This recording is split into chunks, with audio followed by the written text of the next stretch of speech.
구독과 좋아요 부탁드리겠습니다.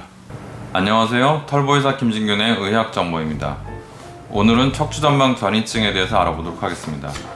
척추전방 전이증은 말 그대로 척추뼈가 앞으로 밀리는 현상입니다. 정확히 말하면 이 아랫뼈에 대해서 위에 뼈가 이렇게 앞으로 밀리는 것이죠. 이쪽이 앞쪽, 이쪽이 뒤쪽입니다. 그래서 척추전방 전이증이라고 하면 우리말로 척추가 앞으로 어긋나는 것이라서 언뜻 듣기만 해도 중병이라는 생각이 들고 혹시 불구나 기형이 되는 것 아닌가 하는 생각도 들게 됩니다. 하지만 이 병은 의외로 심심치 않게 있고 많은 사람들이 갖고 있는 병입니다. 혹시 본인의 진단명 중에 척추전방 전이증이 있는 분들은 오늘 주의 깊게 시청해 주시고, 그래도 이해가 어려우면 반복적으로 시청하시면 반드시 이해할 수 있을 것입니다. 정상적인 척추의 그림입니다. 척추는 원래 뼈가 이렇게 가지런히 되어 있습니다. 벽돌이 나란히 쌓이든 말이죠. 이거는 플라스틱 모형입니다. 그래서 척추가 이렇게 뼈가 가지런히 쌓여 있는 거죠. 그림으로 보면 이렇게 된 거고요. 아까 모형으로 다시 설명드리면 이렇게 된 겁니다. 이렇게 틀어지는 이유는 척추를 위아래로 이어주는 관절이 좀 불안정하기 때문에 그렇습니다. 이 앞에 있는 디스크와 뒤에 있는 이 작은 관절이 불안정해서 관절이 미끄러지는 것이죠. 위쪽 척추가 주로 앞으로 밀리는 이유는 각도가 이렇게, 이쪽이 앞쪽입니다. 앞쪽으로 되어 있어서 오랫동안 힘을 받게 되면 앞으로 미끄러지는 그런 걸 얘기하는 거죠. 우리가 그리고 또 하나는 우리가 얼굴도 앞에 있고 팔도 앞쪽으로 움직이기 때문에 거의 모든 작업을 할 때 무게중심이 앞에 있게 됩니다. 그래서 무게중심이 앞에 있기 때문에 척추가 주로 앞으로 밀리게 되는 그런 현상이 나타난다고 합니다. 척추가 밀리게 되면 어긋난 그 자체만으로도 통증을 일으켜서 문제가 되지만 여러 가지 문제가 더 따라옵니다.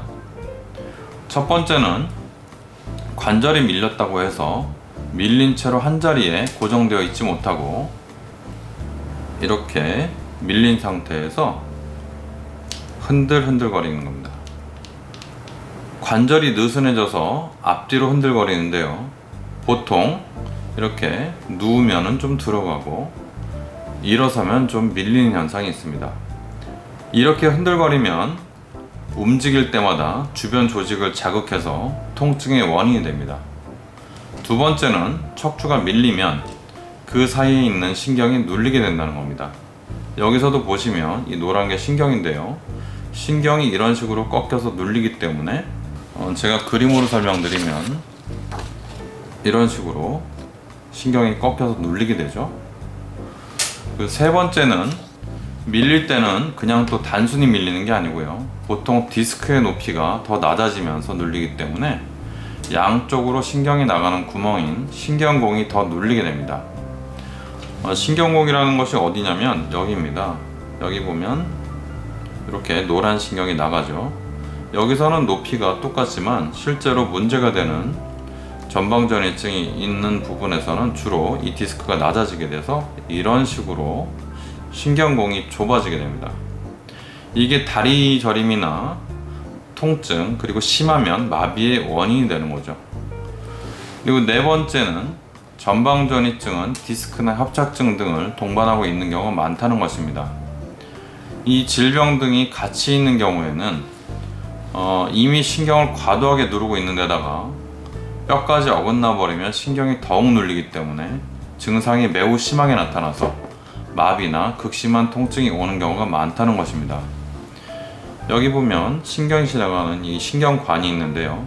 디스크나 협착증으로 이게 이미 좁아졌다고 하면 이 좁아진 상태에서 이렇게 또 꺾인다고 하면 굉장히 많이 눌리겠죠. 이 얘기를 드리는 겁니다. 이 모델로 보면 이미 좁아져 있는 신경에 또 이렇게 꺾인다고 생각하면 되겠죠.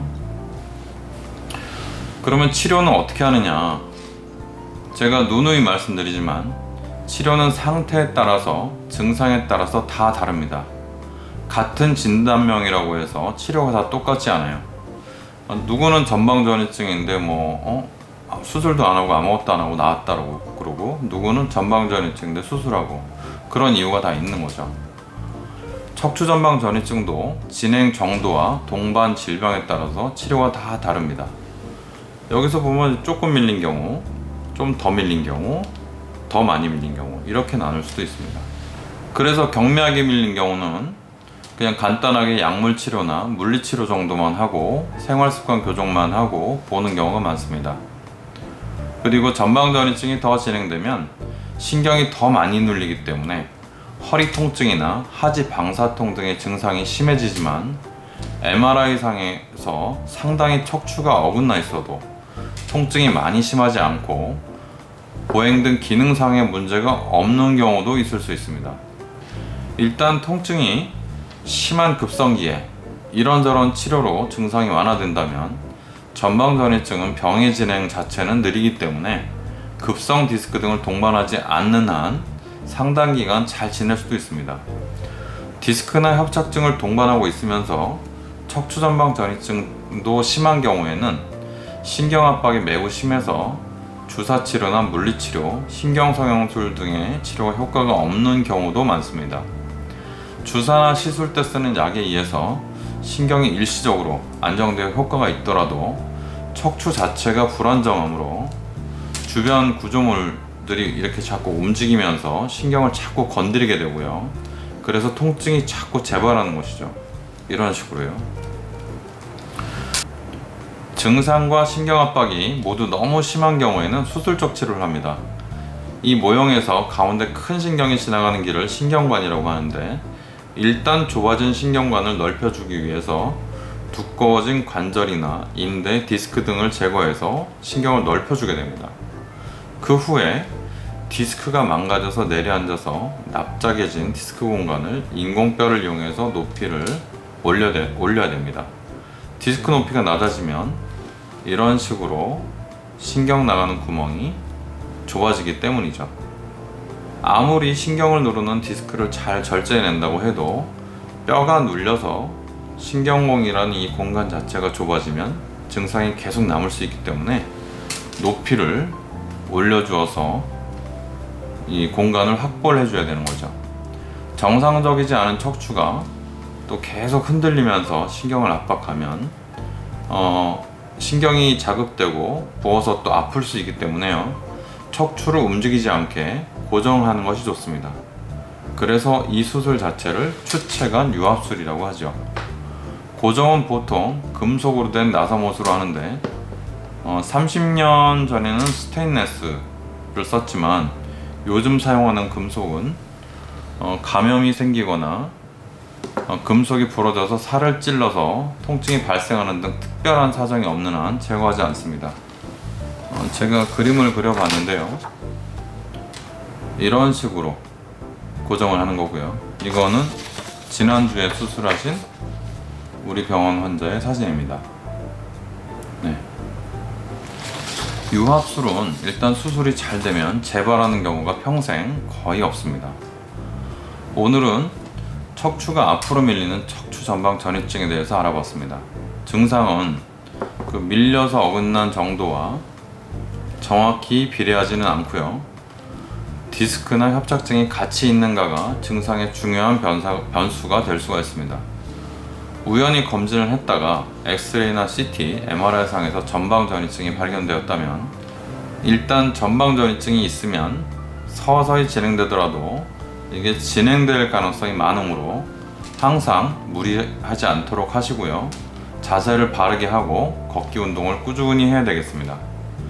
다리의 방사통이나 마비 등 증상이 심하다면 무작정 약만 먹고 주사만 맞고 물리치료만 받고 버틸 것이 아니라 정확한 진찰과 정밀 검사를 해보실 것을 권합니다. 오늘 영상이 척추전방 전이증이라는 진단만 알지 실제로 어떤 병인지 알지 못했던 환자분들께 많은 도움이 되었길 바랍니다. 감사합니다. 털보의사 김진균의 의학정보였습니다.